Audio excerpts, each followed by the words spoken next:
Do you support city-sponsored celebrations of Black History Month, Juneteenth, Women's History Month, Pride events, or any diversity, equity, and inclusion activities? Which ones?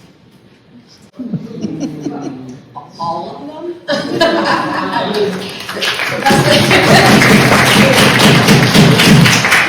The best thing about Denton is our diversity. And yeah, we, by gosh, should absolutely engage in all of the celebration all the time.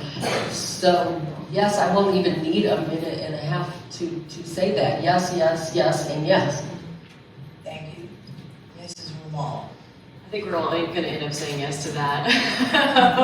You know, it is the celebrations and the, you know, being proud of who you are that I enjoy that as well.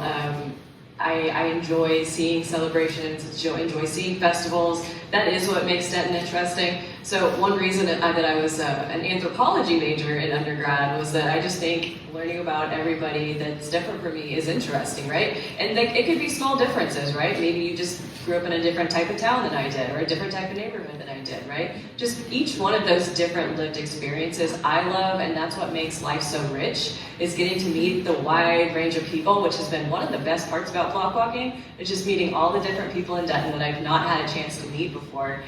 So I think we should be proud of our diversity, proud of our differences, and I think that we should celebrate those.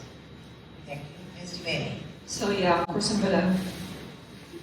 going to agree with one sort of caveat, which is the assumption that Cinco de Mayo and Black History Month and Women's History Month is what's diverse, and the rodeo is not what's diverse. Any kind of activity is a celebration of the diversity. It's not just people who are non-white who are diverse.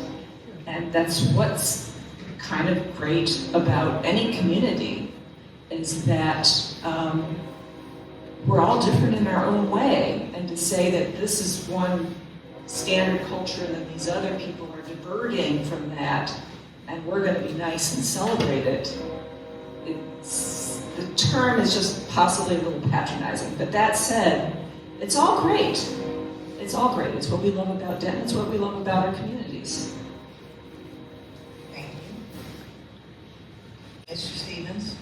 Yeah, the answer is all the above, and so that's really my answer. I'll go beyond that, though, since I do have a minute and a half to talk about what do we do from there, right? And so my campaign treasurer is a former counselor, and one of the things that she pushed for a long time was a non-discrimination ordinance in this community. I was there in support when it did finally pass, but one of the problems with that ordinance was that it didn't have much teeth to it. So over the past few years since a non-discrimination ordinance has been passed, my understanding, at least from city staff, is that there hasn't been a single complaint lodged against it. Now, you could ask individuals, I guess, in the LGBTQ community if that means that we don't have discrimination in Denton. And I'm going to go with the answer is, yeah, that's not what the issue is, right? And so I would love to revisit that ordinance to have some teeth to it, because we need to do a better job of not solely passing ordinances that don't do much, but go further than that. And so, yeah, I'm going to be, on council, celebrating with the rest of the community, and I don't think you're going to find any difference from any of us up here on that. Thank you. Mr. Beck. Yeah, we wouldn't be living in Denton, the kind of place where we've got 3 colleges and all the art communities, all the different communities that contribute. If we weren't interested in, hey, what are you doing, neighbor? That's so cool, and sharing it. Let me share my food, my culture, my story. And speaking of story, it does need to extend to things like transgender story time that we had on the square. It does need to extend to some of these other things. So not only yes and to all the list, but yes and to 10 times the list, because that's how we live and grow and become a better people. And I think that you're not going to get any pushback.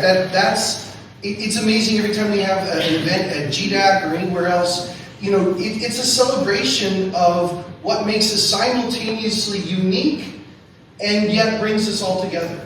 And that knitting of the fabric is one of the reasons we've stayed here for 20 and 30 years for all of us. And you know, it's just a really great place to live, and the only way you get it is with that kind of sharing.